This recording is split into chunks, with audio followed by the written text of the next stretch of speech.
નવમઃ પાઠઃ સુક્તયઃ સુવચનો. વિદ્યાર્થી મિત્રો, સંસ્કૃત ભાષા સંસ્કાર આપનારી ભાષા છે. સંસ્કૃત ભાષામાં લખાયેલા આપણા વેદો, ઉપનિષદો, પુરાણો તેમજ અન્ય ગ્રંથોમાં જીવન માટે બોધદાયક ઉત્તમ વિચારો મળી આવે છે. આ વિચારો ખૂબ જ ટચુકડા વાક્યોમાં હોવા છતાં શ્રેષ્ઠ વિચારરત્નો બની રહે છે.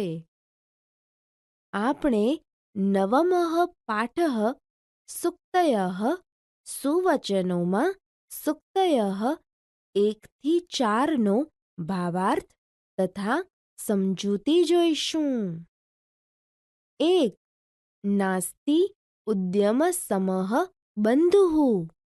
ભાવાર્થ: મહેનત જેવો કોઈ ભાઈ કે મિત્ર નથી. સમજૂતી: અહીં મહેનત, પરિશ્રમનું મહત્વ સમજાવવામાં આવેલું છે.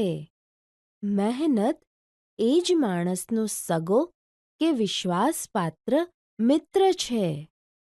આળસ મનુષ્યના શરીરનો મહાન શત્રુ છે, જ્યારે મહેનત સમાન કોઈ બંધુ કે મિત્ર નથી. જાત મહેનતથી વ્યક્તિ પોતાના બધા જ કામોમાં સફળતા મેળવી શકે છે. મુશ્કેલીમાં મુકાયેલા માણસને જ્યારે કોઈ સગા કે મિત્રો સહાય નથી કરતા, ત્યારે તેની મહેનત જ તેને મુશ્કેલીમાંથી બહાર નીકળવા માટે ઉપયોગી નીવડે છે. એટલે જ તો કહેવાયું છે કે જાત મહેનત જિંદાબાદ. 2. વૃક્ષાઃ સત્પુરુષાઃ ઇવ. ભાવાર્થ: વૃક્ષો સત્પુરુષો જેવા હોય છે. સમજૂતી: આ સૂક્તિમાં વૃક્ષોને સત્પુરુષોની ઉપમા આપવામાં આવેલી છે.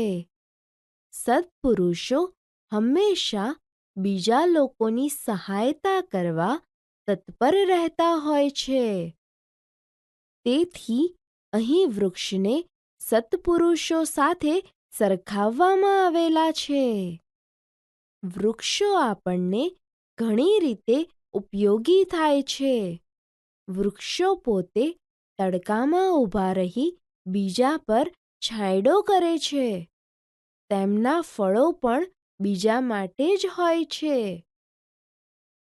આથી અહીં વૃક્ષોને સત્પુરુષો જેવા કહેવામાં આવ્યા છે. 3. શીલમ સર્વત્ર વૈધનમ. ભાવાર્થ: શીલ કે ઊંચું ચારિત્ર્ય ખરેખર બધે જ ધનરૂપ છે. સમજૂતી: આ સૂક્તિમાં શીલ એટલે કે ચારિત્ર્યને જ સાચું ધન ગણ્યું છે. જો વિદેશ જવાનું થાય તો ત્યાં આપણી વિદ્યા જ કામ આવે છે. તેથી વિદેશોમાં વિદ્યા ધન છે. જો કોઈ સંકટ આવી પડે તો તેમાંથી આપણને આપણી બુદ્ધિ જ બચાવી શકે છે. તેથી આ સંકટોમાં બુદ્ધિ એ જ ધન છે. પરલોકમાં આપણો ધર્મ જ આપણું રક્ષણ કરી શકે છે. તેથી પરલોકમાં ધર્મ એ જ ધન છે. પરંતુ આપણું ચારિત્ર્ય અને સારા સંસ્કારો એ આપણને તમામ ક્ષેત્રે વિજયી બનાવે છે. આથી આપણા જીવનમાં ચારિત્ર્યને સૌથી વધુ મહત્વ આપવું જોઈએ. આમ શીલ કે ઊંચું ચારિત્ર્ય ખરેખર બધે જ ધનરૂપ છે. 4. માતૃદેવો ભવ. ભાવાર્થ: તું માતાને દેવ માનજે. સમજૂતી: અહીં માતાને દેવતુલ્ય ગણવામાં આવેલી છે. જે માતા આપણને જન્મ આપે છે તે જીવન આપનારી માતાને દેવતુલ્ય ગણી તેમને માન આપવાની વાત અહીં કરવામાં આવેલી છે.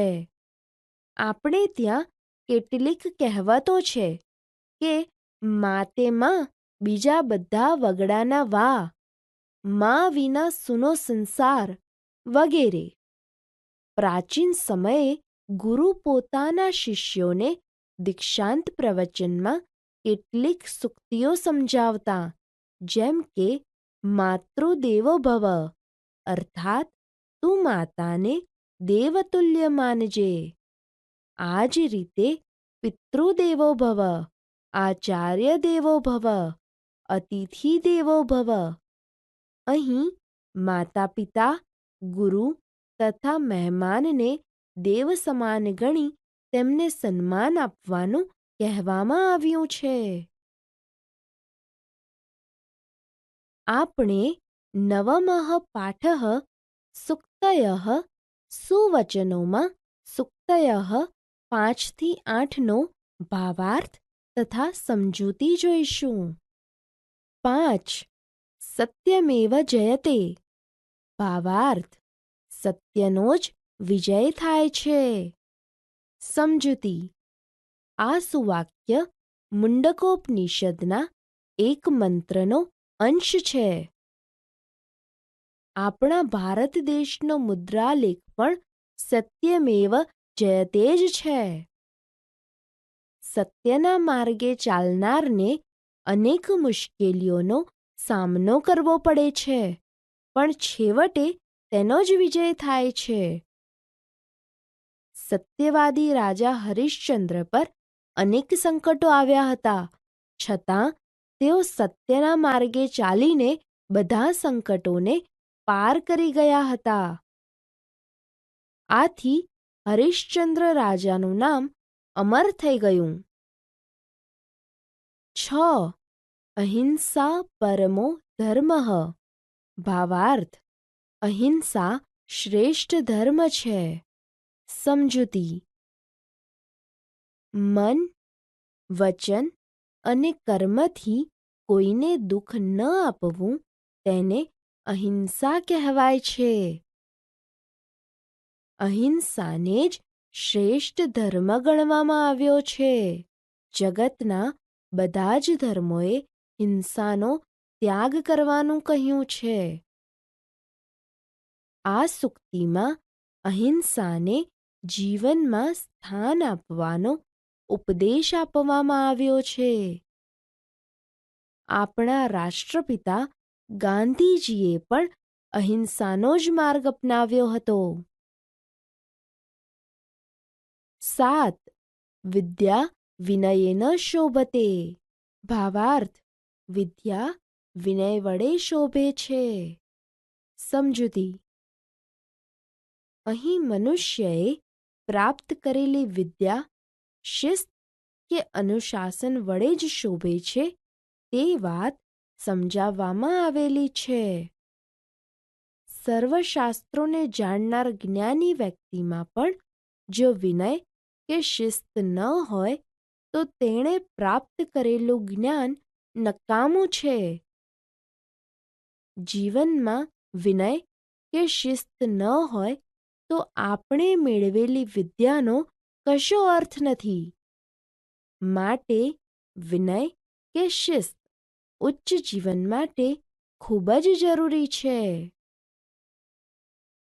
8. ઉત્સવપ્રિયાઃ ખલુ જનાઃ. ભાવાર્થ: મનુષ્યો ખરેખર ઉત્સવપ્રિય હોય છે. સમજૂતી: અહીં સંસ્કૃત સાહિત્યના કવિ કાલિદાસનું સુપ્રસિદ્ધ વાક્ય મનુષ્યો ખરેખર ઉત્સવપ્રિય હોય છે આપવામાં આવ્યું છે. કાલિદાસના આ કથન મુજબ મનુષ્ય જીવનમાં દુઃખ વિશેષ પ્રમાણમાં અને સુખ બહુ જ અલ્પ માત્રામાં છે. આથી જ આપણને સુખ માટે આનંદની ઝંખના હોય છે. તેથી આપણે વિવિધ ઉત્સવો, પર્વો, તહેવારો વગેરે ઉજવીને આપણા જીવનને આનંદમય બનાવવાનો પ્રયત્ન કરતા રહીએ છીએ.